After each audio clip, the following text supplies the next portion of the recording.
This is Indisputable. I'm Sharon Reed, and for Dr. Rashad Ritchie today. And joining us, this is the first time we're together, I think, Dr. Jonathan Metzl. I got to read it off the paper because there's so many things that you have going on, proving that indeed you are a real doctor. You're the director for the Department of Medicine, Health, Society, professor of sociology and psychiatry at Vanderbilt University. I don't want to be diagnosed, Dr. Metzl. No problem, you're safe. Privately, you can send me a message privately. You're also the author of the book, Dying of Whiteness: How the Politics of Racial Resentment is Killing Americas. Listen, I look forward to reading the book. I look forward to your commentary, but just the subject matter and your expertise are gonna carry the day. They're gonna carry the show, I think. And let's begin with Elon Musk. I can't wait to hear what you have to say about Elon Musk. He wants someone fairly normal, the billionaire says, for president. We can unpack that statement alone, but I'll give you some supporting documentation. On Tuesday, the tech billionaire Elon Musk said he wants someone fairly normal for president as the 2024 election draws closer. However, he didn't explicitly make an endorsement. Now, this comes just one day after it was revealed that Florida Governor Ron DeSantis would be launching his presidential campaign in a live and unscripted interview on Twitter with Musk. It will happen later today. Although the Twitter CEO has previously said he would vote for DeSantis should he run, he has recently been hedging his bets, showing support for Republican South Carolina Senator Tim Scott, who announced his campaign for the presidency just earlier this week. You had to see that one live, by the way, but that's just me. Wow. Meantime, as DeSantis gears up for his anticipated Twitter appearance today, it's also been revealed that his flagship law enforcement relocation program has been raising red flags of its own.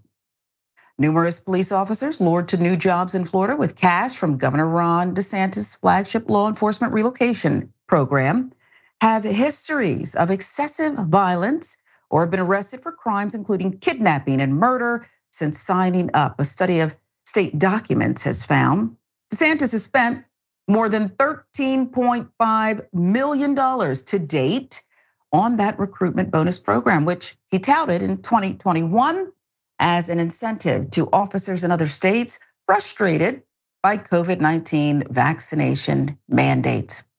Quoting, "This will go a long way to ensuring we can have the best and the brightest filling our law enforcement ranks," Florida's Republican Attorney General Ashley Moody said in April last year as DeSantis announced one-time $5,000 bonuses for new recruits.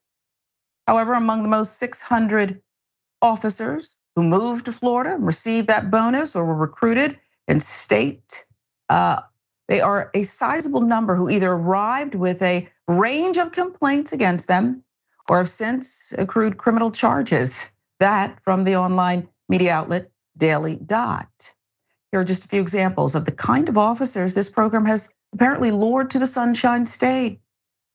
They include a former trainee deputy with the Escambia County Sheriff's Office charged with murdering her husband. Best and the brightest. An officer with the Miramar Police Department fired for domestic battery and kidnapping. And a former member of the New York Police Department who was hired by the Palm Beach Police Department, having once been accused of an improper sexual proposition. The best and the brightest. He said he was gonna get them in Florida. There's more. That officer, named by the Daily Dot as Daniel Medlin, was also part of a $160,000 settlement by the NYPD for violence at a 2020 protest against the deaths of Breonna Taylor and George Floyd, in which officers were accused of beating Black males without provocation. A lot of programs are out there, doctor, luring great workers, offering bonuses, other incentives, just to get them to the desired department. Unpack what Ron DeSantis has done here, and let's talk about who's among the ranks in Florida law enforcement. Well, I think there are three important. I mean, obviously there's so much going on in what you just read and the news that it surrounds. I think there are three important points that we might want to think about. And of course, the irony surrounding all of this is that this is all happening on pretty much the same week that the NAACP and other organizations are actually issuing travel advisories telling people, and particularly people of color, to think twice about even visiting Florida because of the hostile environment that's happening. And I think the three context points. Number one is, of course, DeSantis pending presidential campaign, which is part of that news story. And DeSantis is basically telling people that he's going to make America what he's doing in Florida. And that's probably attractive for people like Elon Musk, who have a very libertarian view of basically a lot of smokescreen about authoritarian, anti-woke, anti-blah, blah, blah. But at the end of the day, just basically making, for them, a very pro-business community that is not paying for anything that government or society should do. So cutting away all the taxes, all the social programs, all these factors. And so number one is just a question for America. Do we want that model for America? Number two, of course, is that when you do that, which is you cut away things and stop paying for things, you do what you see in Florida, which is a militarization of the police. I think that's a pretty good example of it right there. But we're also seeing that in classrooms. For example, in Florida, you might remember that DeSantis is hiring military veterans and their spouses with really no teacher training whatsoever to teach middle school and high school in Florida. And so they're militarizing classrooms. So that's point number two, is that what we want? And then I guess point number three would just be about the relationship between Twitter, which we can talk about. What does Musk get out of attracting the Tucker Carlsons of the world and now the Ron DeSantises of the world? Is that the business model for Twitter? Are they stealing a megaphone and a platform from liberals? What do liberals do from there? So the kind of social media implications of what this means for social media. Yeah, you've said a lot. I agree with all of it. When you talk about the NAACP, Doctor, and a lot of people thought, well, this is just semantics. They're just making a statement here. It's more political than it is about race, but it's not true. Because some would argue that if there was a national registry too, okay, going back to the recruitment of these officers, this could avoid things. I would suggest that it wouldn't. It would just help Ron DeSantis recruit directly, yes? Because he wants this kind of officer with what you and I may agree is a troubled past, but he would say, right on. Yeah, no, I mean, I think that's right. I think that when you're creating the kind of society that he seems to be creating in Florida, you want people who have these particular kind of tendencies. And so it's just, again, we're 2 or 3 years after a national debate about excessive policing and what that means for civil society, for American democracy, for equal opportunities for America. And DeSantis is modeling a very different notion of America, which has people with these kind of tendencies in authority positions. I think we all know from history how that turns out, which is it's a move toward cementing a kind of centralized authority that doesn't really turn out well for countries. And so I think we need to keep being aware of these kind of stories. Again, I think it's as alarming as what they're doing in schools in Florida also. And then think, is that the country that we want as he launches a national campaign? Your credentials are just spot on. We're gonna move on, but I just have to ask you this because it's kind of a prediction. I don't know what we're gonna see when these gentlemen get together on Twitter or here. I guess it's audio. But Elon Musk is awkward, okay? We can argue about why. And so is Ron DeSantis, socially inept and awkward as well. And we all know about the pudding and that whole thing. And so when these two people get together, Doctor, based on your expertise, what social cues might we hear between them? I'm curious to see the conversation. I mean, I'm certainly going to tune in. That's probably what Elon Musk is betting on. I think you've hit the nail on the head, which is what is being conveyed. It's not charm. It's not allure. It's not even, dare I say, what Trump, for all of his craziness and problematic stuff, is charismatic in a way. But here are two guys who are projecting, power, the desire for power, a particular kind of white masculinity that is about authoritarianism as opposed to swaying people or charming people. So again, I think the interesting thing will be how America responds, given our leaders have generally, not always, been charismatic, and so is people's desire for power going to be greater than their desire to have somebody who speaks to them personally? Well, I may tune in too. So perhaps you're right, Doctor. We must give Elon a little bit of credit, just a little bit. And then we'll take it from there. I'd love to get a follow-up from you about what you were able to glean from that, using your expertise, of course.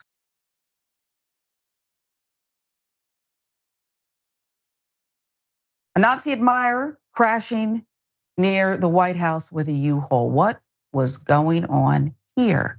We do have more information on it. The man using a U-Haul truck tried to attack the White House. Let's give you the reporting from NBC News.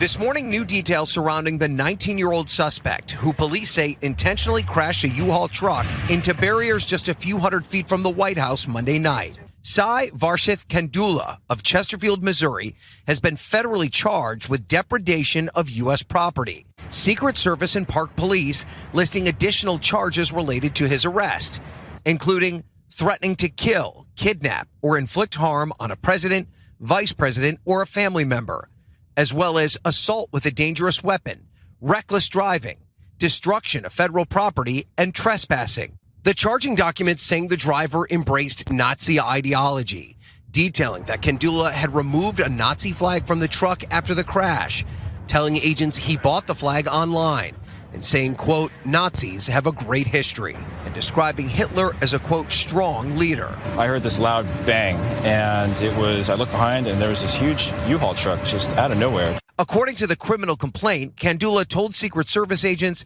his intent was to, quote, kill the president and hurt anyone that would stand in his way. Describing his goal was to, quote, get to the White House, seize power, and be put in charge of the nation. President Biden was in the White House at the time of the incident. So it's just a lot more information from NBC News there. And I guess, Doctor, I want to start with you and give me your initial impression of what we have learned here, because this appears to be a very dangerous and dogged suspect. Well, I think really the main message for me is that these messages of violence and threat that are in the air everywhere these days are people who are mentally not well or prone to violence are particularly susceptible to them. I know there was a lot on social media about how can this guy be a white supremacist if he's not, clearly not white. And I think that's really the wrong message. I think the message is extremist messages are picked up and acted on by people who are the most prone to acting in these kind of violent ways. We've seen this in multiple examples, the guy who attacked Nancy Pelosi's husband, and now this case, multiple others. And so people who are prone to violence and have means and get this kind of tacit approval by society act in this way. It doesn't matter what their background is. This is also somebody who I think I read he had been planning it for 6 months, and with no disrespect, then he just drove a U-Haul into the wall. And so I think that in a way it probably suggests that maybe his organizational or planning capacities, I don't know anything about him, but this is probably somebody not completely playing with a full deck.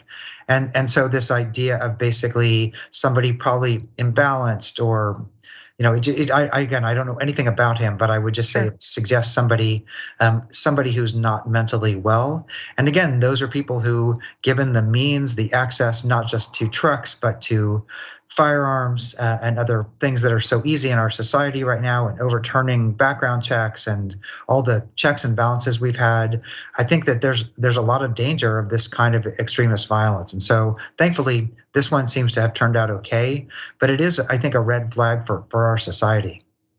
Yeah, because it seems like some of the rhetoric, the most dangerous rhetoric, is a call to action to people who perhaps have the makeup of this person. We will give you more background. Sal Varshith Candela of Chesterfield, Missouri, rented the U-Haul truck immediately after flying from St. Louis to Dulles International Airport on a one-way ticket, red flag, that from a Secret Service agent. The statement included with a criminal complaint charging Candela with depredation property of the United States in excess of $1,000. Now, people who know the suspect, Pranav Nagila, who was a year ahead of Candela, said he couldn't make sense of his one-time schoolmate possibly having a Nazi flag in his possession. I didn't see him as off-putting or anything like that, said Nagila, who just finished his sophomore year at the University of Alabama at Birmingham. He just seemed like a chill person. And the reporting from NBC News. Candela appeared in Washington, D.C. Superior Court on Tuesday and is expected to make an initial appearance in federal court this afternoon. It wasn't immediately clear, was not, if Candela has a lawyer to speak on his behalf. What's troubling, Doctor, is some who, if not most, who produce and push and buy in to this rhetoric about the president, about others, about marginalized groups. They don't believe it. They now have evidence that it sucks some unstable people in, but yet they continue to engage in it, so much so that it seems like this can be in some way, and primitive, I don't have your degrees, it can be viewed as a public health crisis. Am I wrong? Is that too much? You know, this story reminds me of a couple others we've heard. I mean, the one that comes to mind actually was one that happened in Nashville, the Waffle House mass shooting in Nashville, where the shooter, about 6 months before he committed the mass shooting, was arrested trying to trespass on the White House grounds also. And it turned out when they started doing the background checks on this guy, there were a long history of not just this, but buying AR-15s and weapons and other kinds of threats. And so it really was a red flag. And the White House was a particular draw for this guy. And 6 months later, he kept escalating and he committed a mass shooting. And so there's something about these kind of attacks on public places or these fantasies of saving the world that tie into people who meet this profile. Now, there are two things I think that are very, very important. First of all, of course, is this guy who just drove into the White House. That's kind of the age sometimes, 18, 19, 20 through 25, where you see the first break of some kind of mental illnesses. Again, I don't know if that's the case, but most of my research actually argues against stereotyping people with mental illness, because the whole world has people who suffer from mental illness, but they don't have the kind of mass shootings or this kind of violence that we do. And so the issue is, as you suggest, it's not just about the person's psychology. It's also that there's ample means. I mean, driving a truck is a lot better than having an AR-15 and killing people, but there's just so much lethal means in our country that when we overturn the checks and balances, this is the risk we run. Well, it certainly is disturbing. It appears that we're seeing more and more and more of these kinds of attacks, the worst avoided in most instances, but not all. And it's very disturbing because you wonder what can be done about it. And you're right, to just pin this on people who have a predisposition or may have a mental issue or diagnosis is not going to get it done. It's certainly not going to solve this thing. But I'll give you the last word. Yeah, I mean, there's no mystery, right? But there are checks and balances that societies do. I'm part of the gun safety movement. We've proposed red flag laws on gun ownership or background checks, other factors like that. Other societies also invest quite a bit more in mental health services than we do. Again, not knowing anything about this person's history, but I would just say structurally, there's so many things we could be doing as a society that would see instances like this as warning signs and act accordingly, and we're not doing that right now. Doing a terrible job, collectively, individually, whatever, not getting it done.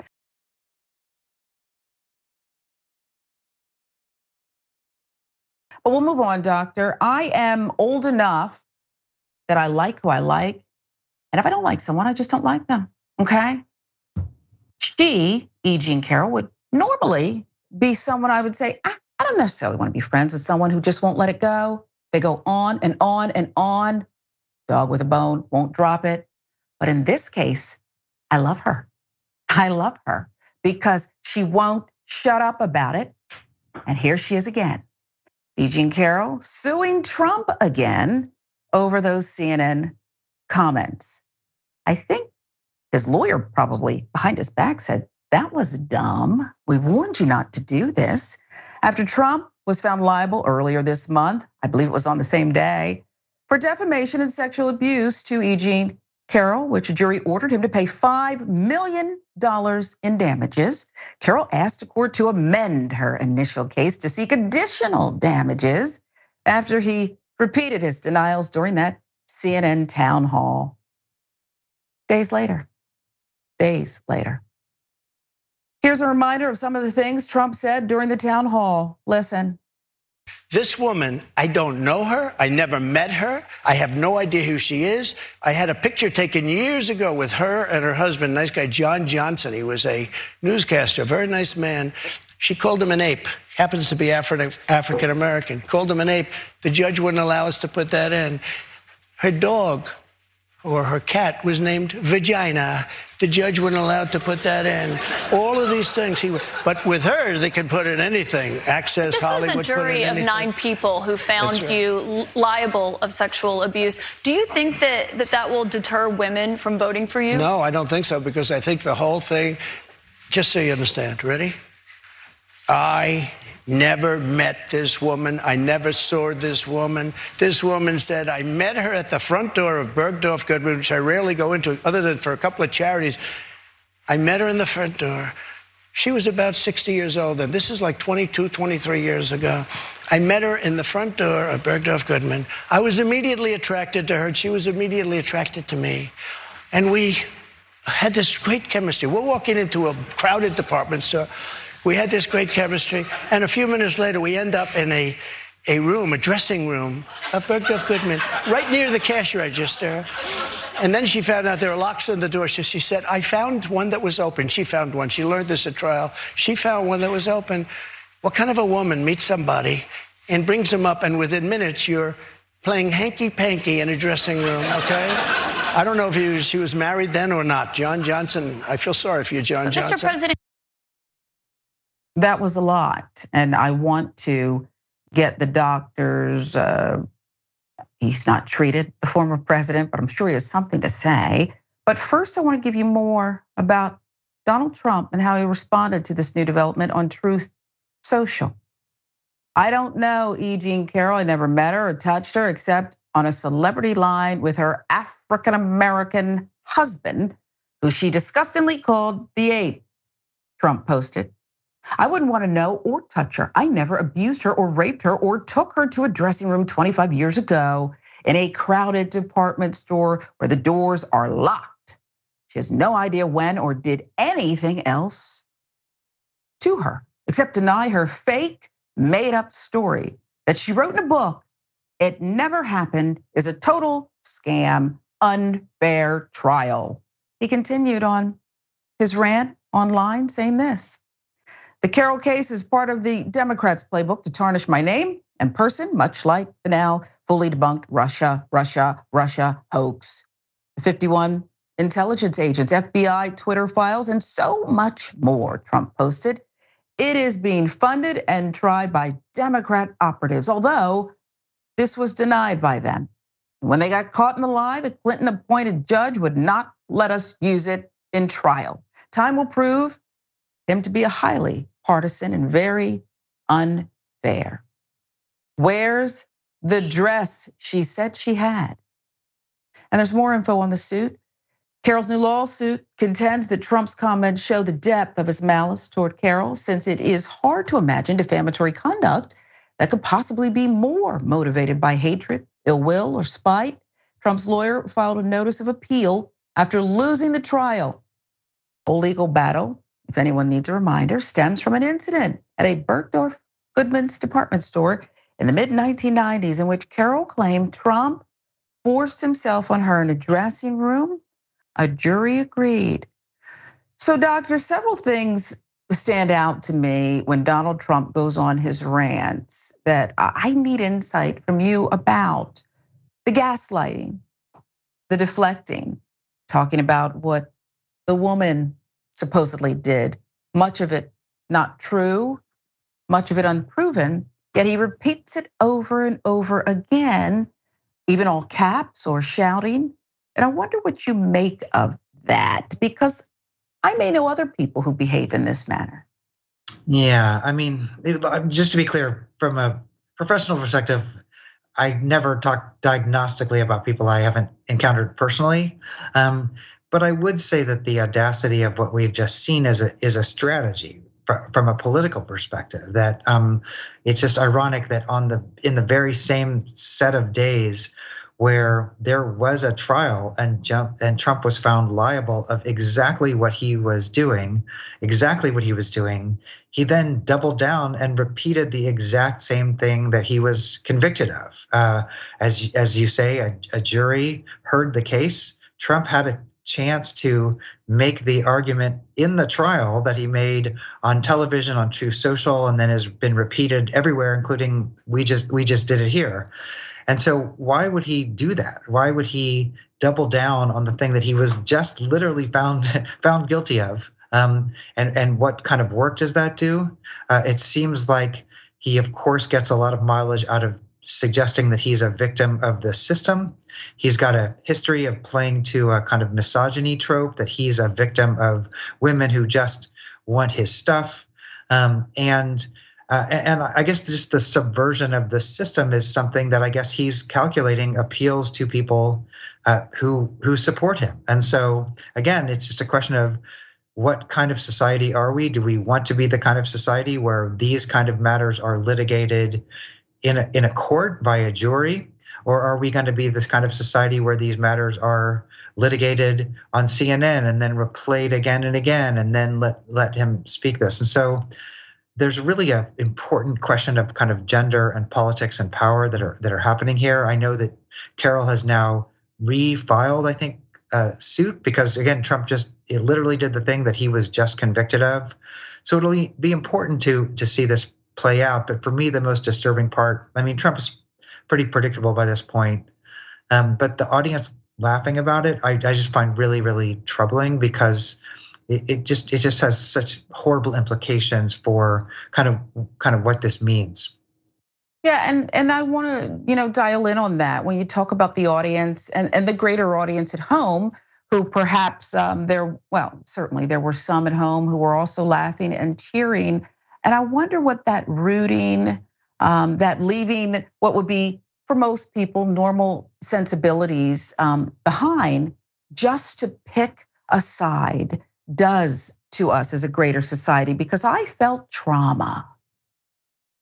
And I mean, think of everything Trump did, even in the clip we just heard. I mean, it's incredible, but in a 2-minute clip, he worked in sexism, justification for sexual violence. He worked in racism, misogyny. And so there was an awful lot going on there.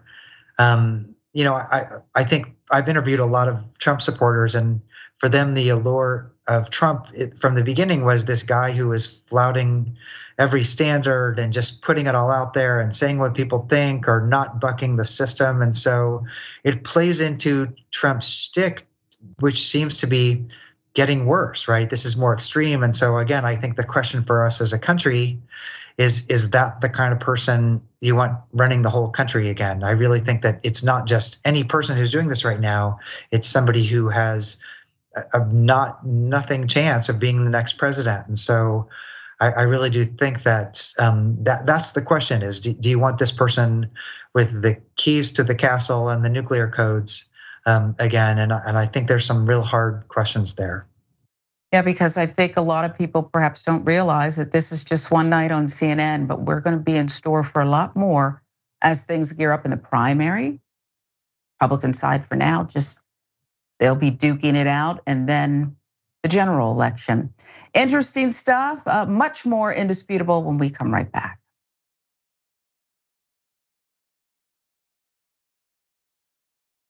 Welcome back to Indisputable. I'm Sharon Reed in for Dr. Rashad Ritchie, who has the day off. We are getting, well, it's heartbreaking news. It's heartbreaking news. Tina Turner, the rock legend, one of a kind, the dance moves, those legs. Tina Turner has passed away.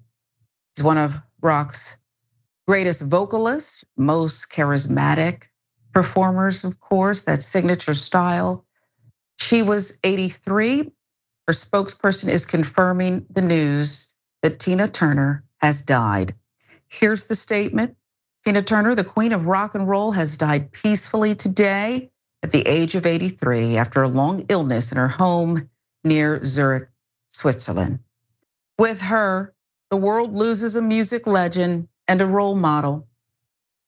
She was born Tina Turner, one of the best loved female rock singers, known for her onstage presence, a string of hits, including The Best, Proud Mary, Private Dancer, What's Love Got to Do with It? She was first famous alongside her ex-husband Ike Turner, classic song River Deep, Mountain High, among their hits. She talked a lot about domestic abuse at the hands of Ike. That was documented in a 1993 Hollywood biopic starring Angela Bassett, which won 3 Oscars. Tina Turner passing away today. And Dr. Metzl, I want to bring you in because I loved her. So many people loved her, different walks of life throughout the world, race, gender.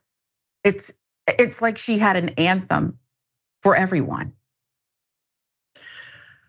It's really shocking because she just feels like somebody who would live forever, honestly. Yeah. And just that power and that energy and will live forever in terms of that power and energy. I can just say that, I mean, I was a white kid growing up in Kansas City, Missouri, and talk about range. She touched me and everybody I knew, and all of these incredible iconic performances and songs as Ike and Tina, but particularly after. I mean, I remember being a kid like in middle school and seeing the movie Tommy with all of these, I mean, Elton John and The Who and all these incredible performers are in this movie. She steals the entire show with her energy. And that was true for pretty much everything. So that range, and remember, this was the era before social media. And so for somebody to dominate such a powerful segment and reach so many people, it really is such a huge loss. And I think hopefully this will be an opportunity for us to go back and watch some of those iconic performances. I'm gonna do it. And I think people will start downloading whatever they can get their hands on. There's something else about her, two things really that I noted. Never met her, don't know, perhaps it's unfounded, these next comments, but I found her to be still loving and not bitter in what I saw from interviews and her life story. And I also found her to be brave. And I think that's a takeaway, brave in her music, brave in what she presented and talked about in the time where it wasn't a proud moment to discuss one's history, public history of that, a star, a true star with so much talent. And yet she gave so much and talked so openly about the pain, the trauma, domestic violence, doctor. Yeah, and also just such a brave artist. I mean, you know, in this current day, people are pegged as being in a particular genre, and she was like a true genre buster. I mean, imagine being somebody who was associated with soul or R&B or other kinds of things, and then doing the song to like Mad Max Thunderdome. I mean, it's amazing how many. It just speaks to a kind of intellectual bravery on her part, just willing to try so many different modes of expression and then change the course of those modes also. And so I just think, we're not going to see somebody like this for a long time. No, you're so right. She said, "You're not going to pin me down." Even her signature hairstyle and her dance moves, it just was such a beautiful thing. And it kind of made us free watching her perform. It's that thing where it goes beyond the music. It just moves you internally. Tina Turner, gone at the age of 83. Let's get you some viewer comments on block 1 of Indisputable. TYT member Winter Scoop says this about Elon Musk, saying that he just wants someone fairly normal for president. Winter Scoop says, "What the hell can anyone mean by, quote, normal? Elon Musk's version of normal is scary." Naudius Maximus says this about Ron DeSantis, who will announce for the presidency he'll run later today with Elon, and about the rest, recruiting officers from other states, the best and the brightest. But we've learned that may not be who's coming to Florida. Nadia says Ron DeSantis makes me truly disgusted to live in Florida.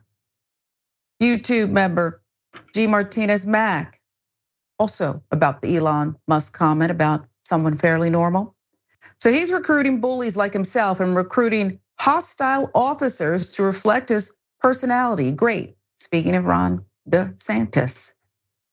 About the Nazi admirer who crashed near the White House with that U-Haul. Night Eater says, once he totaled the U-Haul, how would he make it across the lawn? Asking perhaps too realistic of a question here. But it's a good one nonetheless. Now, I wish a Karen would. You want to call the police on him for having a barbecue on a Sunday. I feel free! Back off! I'm going to tell him there's an African-American man threatening my life. Do it.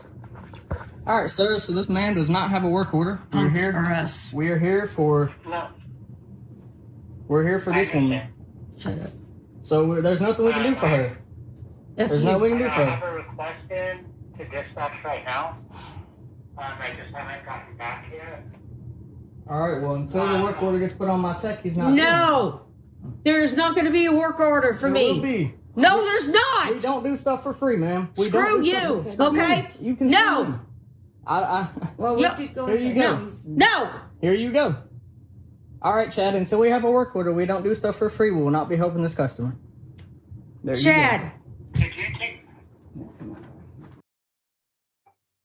Fix my Wi-Fi now. You're not gonna get a work order. You're gonna fix my Wi-Fi now. Dr. Metzl, it seems there's no way to diffuse situations with Karens like this. And understandably, we've seen it get much worse than this. This one could have gotten out of hand with a different Karen on a different day. But what we see is enough that it rises to the level of intimidation, a crisis, fear in those who oppose them. Well, Indisputable has set a very high bar for the Karen segment. I agree with you. This is like a kind of under the radar kind of video. There's an awful lot going on there. Who knows what that story is? Who knows what this person's history is? What's going on with them? I noticed she called Chad at the end there. So hopefully Chad was able to just diffuse this particular situation. But again, I agree with you, a level of entitlement of I'm not paying for it. You just kind of give me the service right now. So it'll be curious if there's any backstory on what was exactly happening there. But I do know it's hard to get people to do work without a work order, having tried to get my own cable fixed many, many times. So hopefully if Chad's out there, maybe he could help me also next time. Yeah, and here's the thing: when it comes to technology, to those of us who are not technically savvy, it seems to heighten things. And myself, with others, the emotion when you are so frustrated because you can't get online, you can't get work done, things keep freezing up. It's a lot, doctor. Can we say, and again, we don't know who this Karen is. We don't know more to fill out the details behind the scenes, but can that be a mitigating factor to some of this behavior? Well, certainly if we live online, the frustration of not having access to that, I think a lot of people would act out in those circumstances. But I think, again, and the other frustration is just try calling the cable company and getting one of these appointments. So I just think there's something very human about the clip today. I don't want to reward bad behavior. Clearly, this person was acting inappropriately, but there is something that taps into a much more kind of human sense of frustration with this one, I would say, compared to others I've seen here. You're not making an excuse for this Karen, doctor, but perhaps we've all been there when it comes to Wi-Fi technical issues. Much more indisputable when we come right back. I'm Sharon Reed in for Dr. Rashad Ritchie. Dr. Jonathan Metzl is our special co-host today. We'll be right back.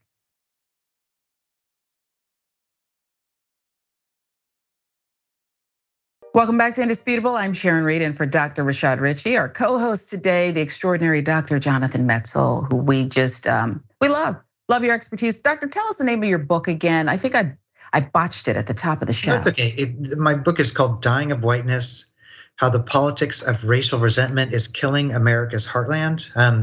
It's been out in hardcover and paperback. We're actually getting a version 2.0 coming out in February of next year. And I also have another book coming out about mass shootings and race in America that's coming out in January. So lots of stuff going on my end. Yeah, and I know it references the heartland, dying of whiteness, but if you could do a special edition for Florida and we could secretly slip that under some doors down there, that would be welcome, Dr. Metzl. That would be welcome. That'd be a lot. Right. Quick comments. Tina Turner, TYT member, Frugal Dragon says rest in peace and power. Tina Turner, we brought you the news, gone at the age of 83, an original. I don't even want to say gone. Dr. Metzl's right. She lives on forever and will have her work forever. This next story, I wasn't good at geography. Perhaps some of you are challenged. A Hertz worker and a cop argue almost to the end, saying Puerto Rico is not part of the United States. Listen. I've been renting with Hertz for like. I don't care if you know any further. But just to give you the context, for over a decade I've been renting with Hertz. Don't care. I have never been denied because I'm a resident of Puerto Rico. I live in Puerto Rico. I'm a retired federal law enforcement officer, which you can only be a federal law enforcement officer if you're a United States citizen. So by virtue of that, I'm explaining that to them. I don't have my passport because I don't need to travel with my passport when I'm in the United States. What's the issue with their policies and you? I need to get to my son who's waiting for me, so I want to process. I have a prepaid reservation already paid for. It's not that I'm making a new reservation. It's been paid for 3 weeks. Okay, if you're claiming that you're a federal officer, then maybe you can understand the words that are coming out of my mouth a little bit more clear for the third time. If they say you need a passport and you don't have one, and they say you need a passport to rent a car, what is your problem? No, but you said that if you're from out of state, you need to show. But that's not out of country, that's the US. Because you recorded us, now you're not going to be able to work with Hertz ever. Because you shouldn't have recorded us ever. I recorded what was being said to me, ma'am. I recorded. All right, we're not gonna keep going in circles here. It is midnight. This is ridiculous. And I'm saying that ridiculous. We're not gonna do this crap anymore. Is that pretty clear? Okay. All right, so you can find your way out the parking garage or second or third floor and try to rent a car. We are not going to sit here for any longer and bicker over this nonsense. If you're not getting a car, you don't have a passport. What about that I prepaid? Okay, they've got this thing called the corporate office. You can send all your videos that you recorded to them and try to get your money back. We are not going to sit here tonight and do this anymore. You done? Then you can leave. All right. Which way do I go to? Right past that car down the escalator, down the stairs. Can I go down there to that way? I don't care which way you go. Thank you. That's customer service for you. At that Hertz counter, let's give you the details. Incident occurred at Louis Armstrong International Airport in New Orleans. The man in the video has been identified as Huberto Marchand, clinical psychologist specializing in mental health, who worked in law enforcement for 25 years, serving as deputy chief. Marchand says he felt discriminated against for being a Puerto Rican-born citizen, a Commonwealth of the United States. Hertz has since responded via direct message to Marchand, detailing an apology, a refund, also releasing an official statement, okay? Hertz said that the company accepts Puerto Rican driver's licenses from customers renting in the United States without requiring a valid passport. Quoting, "We sincerely regret that our policy was not followed and have apologized to Mr. Marchand and refunded his rental," a company spokesperson said. "We are reinforcing our policies with employees to ensure that they are understood and followed consistently across our locations." Kenner Country Police Chief also responded to the incident on behalf of the department regarding the officer's conduct. Chief Conley said on the incident that, quote, "The Kenner Police Department does not feel the officer represented the department well in this incident and commit to a full investigation into the officer's conduct to take necessary corrective actions. The investigation is ongoing." This incident occurred not long after Hertz's last scandal. Do you remember that? December last year. For years, the rental car company Hertz falsely accused hundreds of innocent customers of stealing its vehicles. Accusations that for some resulted in arrests, felony charges, jail time. The company will pay $168 million to settle those claims, Hertz announced Monday, in total covering 364 people falsely accused of car theft.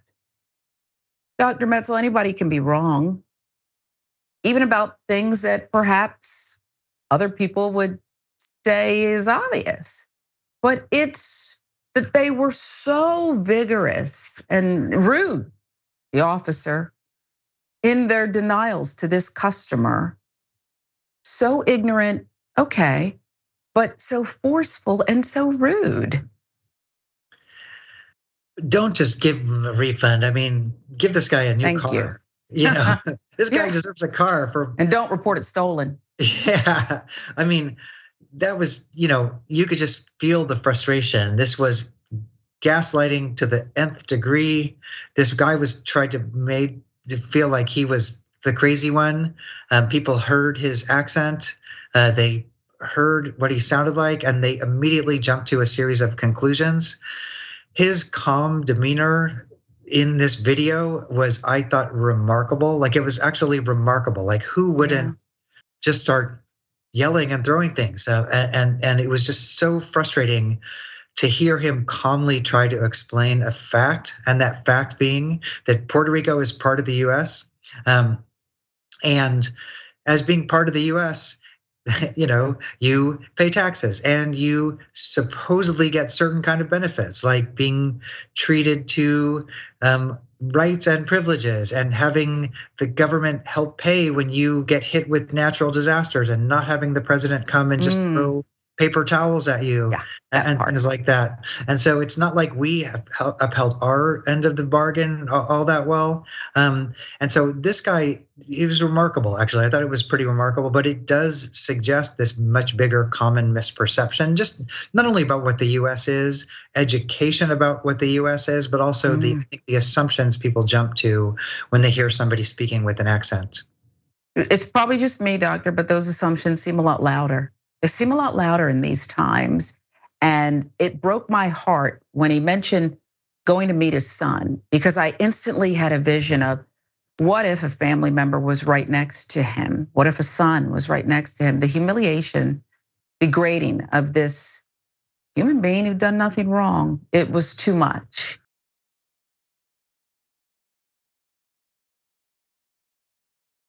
We'll move on to this one now. She earned praise. We loved her when she was thrust onto the national stage. The Florida school, though, is banning a poem read at the Biden inauguration. After the objection of just one parent, the poem that Amanda Gorman, remember her, recited at President Joe Biden's inauguration has been banned from elementary schools across Miami-Dade County, Florida. The poem was beautiful, remember? Miami Herald reporting that the poem, which is titled The Hills We Climb, was removed from the K-5 curriculum in the county after local parent Daly Salinas challenged it as inappropriate for students. In addition to Gorman's poem, Salinas also challenged 4 other books: The ABCs of Black History, Cuban Kids, Countries in the News, Cuba, and Love to Langston, for what she claimed were filled with indirect hate messages inspired by critical race theory. Salinas tells the Miami Herald that she's not in favor of censorship, but she instead wants students to know the truth about Cuba with accurate reading materials. That said, she also complained that the district had left the books she objected to available for middle school students, as she claimed they were inappropriate for all ages. Director of Research and Insight at Florida Freedom to Read Project, Stefania Farrell, said that the nature of the books being challenged in the country shows that there's a concerted effort to target books that address ethnicities, marginalized communities, racism, or our history of racism. It seems to me, Dr. Metzl, that people don't even understand critical race theory. It's just the cool thing to throw out there. And they don't understand what is perhaps and is not hate, directly or indirectly. I mean, in this case, let's be honest, it's not just about the poem, it's about the poet, right? How dare a young Black woman speak this way in such a national forum for what is an incredibly aspirational poem, right? This was an inauguration poem that was a call to human betterment. And so this is really just terrifying on so many levels. First, of course, is just the power that these small number of people have. I mean, there was a story in the, I think, Post or Times the other day that only 12 or 13 people in Florida are behind most of the requests for the book bans. And so when you kind of try to ban something that fits the ideology about, like, let's not learn about history or anything critical or aspirational or unifying, it gets a lot of play. And so the fact that one parent is going to do this and that we're even talking about it, I find really, really upsetting, because where does that lead us, right? It's not just going to be school libraries, it's going to be movies and television shows and newspapers, right? This is a really slippery slope. If these kind of dominant messages get so much airtime, it really leads us down a place that that is so antithetical to the version of the United States that many people assume and have grown up with. And then the flip side, of course, is that as a liberal person, I am not in any way in favor of any bans. I don't think there should be any bans on any books. We should have everything out there and debate it. But what about when a Black parent says, well, I don't want this poem by a white poet, or this is too conservative for me, or it's hateful or something like that? Are they going to then ban that? I really doubt it. And so again, the things that are being banned are supporting a particular ideology, which is an incredibly problematic and slippery slope for our country. Yeah, and I want to seize upon what you were talking about when you mentioned, and we're almost out of time for this segment, about so few being able to inflict so much, really, because, and perhaps this is not something that you can relate the two different subjects, but to me, it's the same as this whole gun debate, because you have most Americans, if we believe the polling, saying we want reasonable things done here, but you have a powerful few or fewer, much fewer, saying nope, nothing to see, and we're not going to do anything. Yeah, it's really the definition of minority rule. I mean, I think that, again, these numbers on who's calling for book bans and the result of it, these voices are being used in the service of an ideology. And I do think there is something similar. I think we'll talk about it in the next segment here about the gun debate. It's a good segue we'll take a quick break. And when we return with Dr. Metzl, our great co-host today on Indisputable, we'll get into that.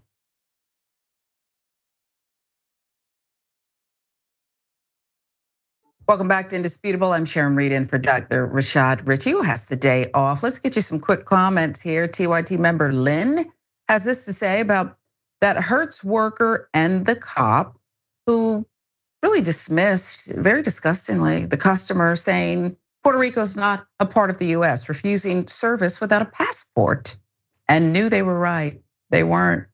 Lynn says, I hate that the cop keeps talking about Hertz's policy, ignoring the fact that the policy doesn't apply because Puerto Rico is a part of the US. Say it again, louder, Lynn, for the people in the back. Cuban Cowboy says they need, echoing what Dr. Metzl said, they need to not only refund him, but also pay for damages. This is ridiculous. Couldn't agree more. YouTube, Black Fist 86 says, so now Puerto Rico ain't part of the states, but when it's vacation time, they are shaking my head. This next one, I can't wait for Dr. Metzl to weigh in. Cops heard after 6-hour handguns fire on their own. Here's what's going on. The 6-hour P320 semi-automatic handgun is one of America's most popular firearms, but according to one law enforcement source, the P320 isn't just a gun, it's a ticking time bomb. It allegedly fires spontaneously and has injured dozens of cops. According to the lawsuits brought against gun manufacturer Sig Sauer, 150 people claim to have suffered injuries or frightening near misses when their department issued P320 went off on its own. Sig Sauer P320 semi-automatic handgun is used by some 1,000 law enforcement agencies from the local to the federal level, as well as being a popular civilian purchase. But its manufacturer is facing a slew of lawsuits alleging it can fire even when holstered, even when the trigger isn't pulled, and even when it is just sitting at rest, lawyers allege. And one of the attorneys handling the many cases calls the P320 America's most dangerously defective gun. In the lawsuits, the case is centered on the P320 not having an external manual safety, known as a tab trigger. Attorneys bringing the cases say it is a crucial design flaw that makes the gun liable to fire spontaneously with disastrous consequences. They say that although nobody has been killed, many have been injured. Among those injured include a detective, Ashley Katatow, single mother to a young son, police officer in the Somerville, Massachusetts Police Department. The 12-year veteran was beginning a typical 4 p.m. to midnight shift, and as she walked over from her car to her police cruiser, she was shot in the upper thigh. Sergeant Michael Colwell of the Troy Police Department was an award winner at the Academy, promoted to sergeant in 2015. Prior to June 2nd, 2021, he had never shot anyone or been shot at until his own gun that he had holstered and tucked away went off during range practice. The incident cost him nearly 2 years of policing. He says, I haven't been able to do any kind of rigorous activity. Attorney Robert Zimmerman, who is bringing dozens of cases against Sig Sauer, says something has to be done immediately before more people are injured or worse. He told the Post, we're calling on Sig to recall this weapon and redesign it to make it safe. Adding the issue is that Sig Sauer has advertised this gun as a gun that won't fire unless the user wants it to fire, and none of my clients wanted this gun to fire. He continues, we have clients who have had their weapons in their holster without their hands on the holster and it fired.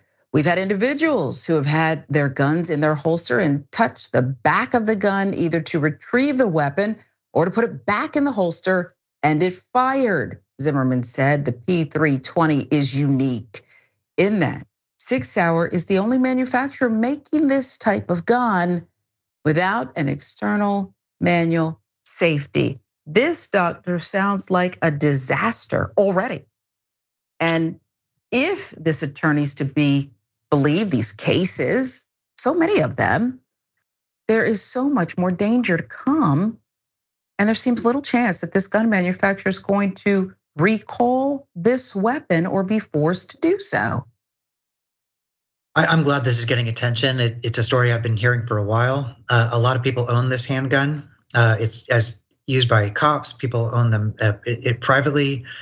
There's no good scenario for what's an accidental shooting. But I think there are a couple of things that are particularly important about this case that I think are important to highlight. First of all, we have the technology to make handguns a lot safer. We don't use it. You could make smart guns that identify people's palm print. Obviously, safety locks, trigger locks are just a basic 101 kind of thing. And so the fact that that's not on this gun is really, really concerning, and we're seeing the effects of it. This is a case where gun manufacturers are liable because it's a malfunctioning product. But we also have to recognize that this is in the context of basically congressional level protection for gun manufacturers. It's very hard to sue gun manufacturers. So the incentive to bring a class action suit or to bring suit the way you would against the maker of any other product, cigarettes or cars without airbags, stuff like that. It just doesn't work here because of the protections that gun manufacturers enjoy. And so again, not exactly relevant in this case, but I think it highlights the importance of lawsuits. We've had a class action lawsuit against a gun manufacturer for advertising last year.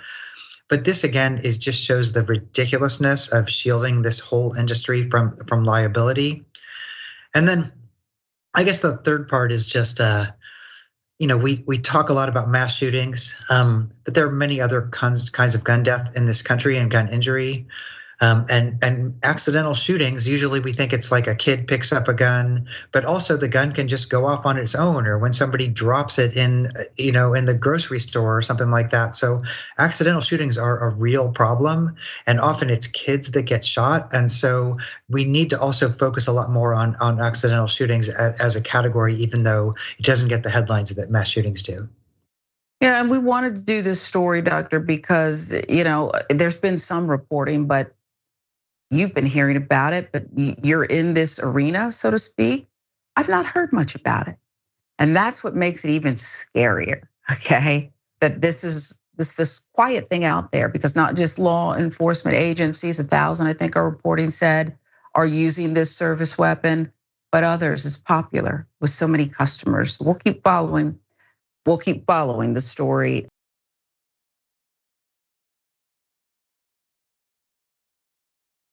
We'll move on to this one. Little ducklings, cute, innocent, and don't you want to protect them when they're crossing the road? A father was doing just that, helping the ducklings cross the road when he was killed by a teen driver. This is horrific. Teen driver struck and killed Casey Rivera, 41 years old, father of two. Happened in California last week. This father had pulled over to help a brood of ducklings cross the street at a busy intersection. Rivera was driving his children home from swim practice and had parked his car at the side of the road to usher the mother duck and her family of ducklings across an intersection in Rockland, California.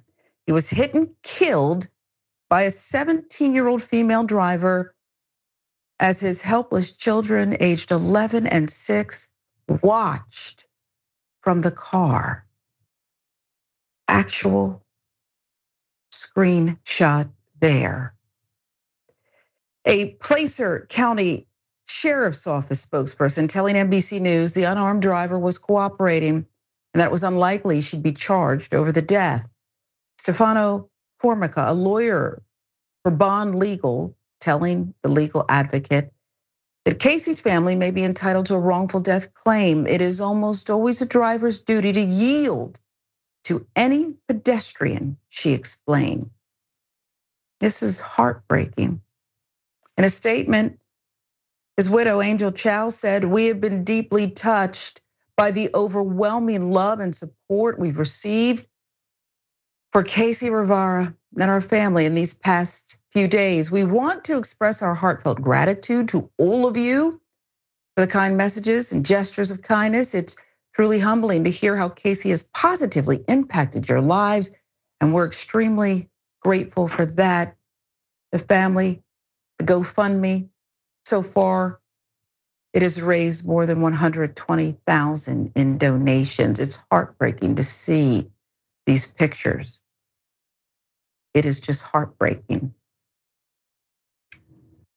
This is a final act of kindness, Dr. Metzl, and for so many of us, when doing such a great thing and so tragically, the first question people want to ask is, why? Really? It's a tough one. I mean, this is so heartbreaking just because here's somebody trying to do something nice, something human. And so the story itself is just so sad and so random, it's hard to get your mind around. But then also, I just keep thinking, like, in the context of our moment, even our nice stories are bummer stories. Even our kindness stories lead to some kind of violence. Like, I don't want to be here talking about gun death. I'd rather be talking about like puppies and ducks and spring and other stuff. So even our nice stories have this ending, and so it's horrible in so many ways. But when I saw this come across, my heart really broke. Yeah, and God bless this family and the GoFundMe that continues to grow. Money can't bring Dad back, but we hope the family gets some healing, some measure of hope, and their grief is remedied in some way. It's just such a tough one.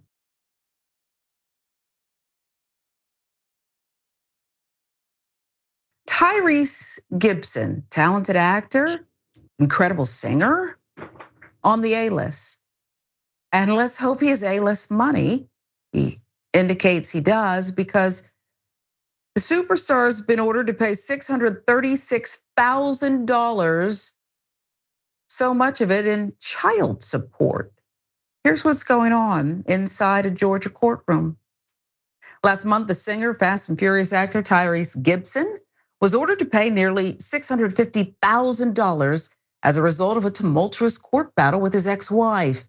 An Atlanta judge ruled the voluntary child support payment, voluntary, of $2,236 the star had been making to his ex, Samantha Lee, for some 2 years simply wasn't enough for their 3-year-old daughter. Judge Kevin Farmer increased the support order to $10,690, in line with another child support order out of California, which covered the actor's older daughter. He ordered the Fast and Furious star to pay that increased amount retroactively plus interest, totaling more than $230,000. Judge Farmer also ordered Gibson must cover $399,000 of Samantha Lee Gibson's legal fees. And it's the legal fees that have been a huge contention for the superstar. As the couple's prenup indicates, they would each be responsible for their own legal bills. Show you video of Tyrese inside the courtroom last month. And we also were hoping to accomplish shedding light on Samantha Gibson making well over $100,000 a year outside of what I make per year, and the necessary needs of the actual child are beyond met. I understand. And you're aware that if you pay these amounts and then the Court of Appeals reverses it, you don't get your money back. I am well aware of it. Yes, ma'am. Do you want the court to consider you paying it into a bond so that in the event, whatever the court rules, no one is prejudiced? I would want to know more about what this means as far as a bond, but if I could position myself to show any intentionality to do that, if that's the final outcome, then I'll take care of it. But doing something that is beyond the scope of the law, it feels like punishment. It feels like it's just unnecessary. And if the roles were reversed, I just really feel like I wouldn't be sitting here. Superstar actor on the A-list with the #1 movie out right now, Fast and Furious. Tyrese Gibson says this is unfair. Per a previous ruling, the Sweet Lady singer balked at the $10,000 plus monthly amount in child support. He argued the $2,000 plus amount was in line with the Georgia child support calculator, telling the judge that his ex-wife makes good money on her own and that anything more was an excessive amount.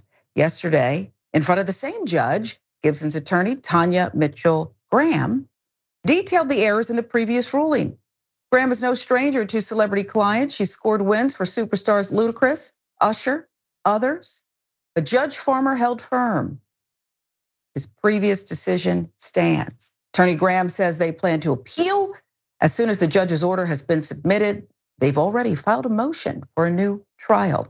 Gibson, some say, isn't helping his cause by speaking freely on social media. He's been vocal about this judge, the proceedings.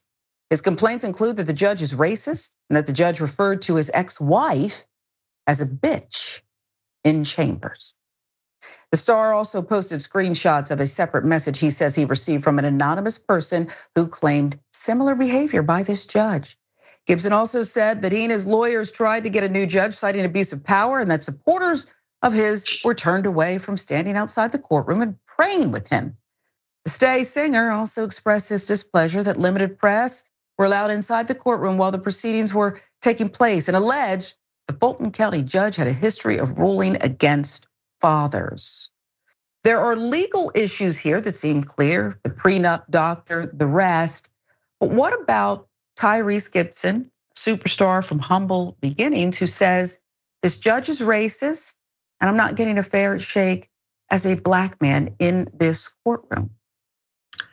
I don't really know the inner workings of the case. Gibson, one of my heroes for many people, but I think it's important to step back and say, why do we have these kind of laws and rulings in the first place? It's because we've got a very long history in this country and elsewhere of fathers, breadwinners having children and then skipping out, denying. And so we have these kind of laws, particularly for these kind of cases, right? That they kind of take all the proceeds into account, and they say, what's the responsibility of having a child, and what does that entail? And then there's also a history of men saying they're being victimized. This kind of idea of anti-male behavior. We're having a big debate right now in this country about what does it mean to be a man. Josh Hawley, of all people, has a book out about masculinity and traditional values that suggests the kind of the paternalism that we want to come back. And so I think there's a bigger context in the world right now. And I honestly just personally don't think we should be super sympathetic to men who claim that they're the victim. And I don't know this case, but I would just say it's kind of, until proven otherwise, there's a long history of men basically shirking their responsibilities in these cases. But I do think as we basically ban abortion in this country, block access to reproductive choice, limit, now they're saying even possibly the birth control pill, having a national conversation about what it means to be a father is something that we're going to be having a lot of. And so I think this case is timely in ways that I think are probably unexpected. He wants to talk more about it, Dr. Metzl. Tyrese Gibson is someone who, even the mother, I believe, has said is very involved with his children, voluntarily paying that lesser amount. But with Father's Day coming up, I think you're right. It is time for a national, perhaps a global conversation on what it means to be a father and all the feeder issues that stem from that in court or otherwise. Thank you, Dr. Jonathan Metzl. Real quick, the name of the book again is Dying of Whiteness, You can find it at dyingofwhiteness.com, and I'm on Twitter all the time. And again, a new book coming out in January, which I'll come back and talk more about later on. So thanks so much. So. Looking forward to it, Doctor. Thank you so much. I am Sharon Reed in for Dr. Rashad Ritchie, and this is Indisputable.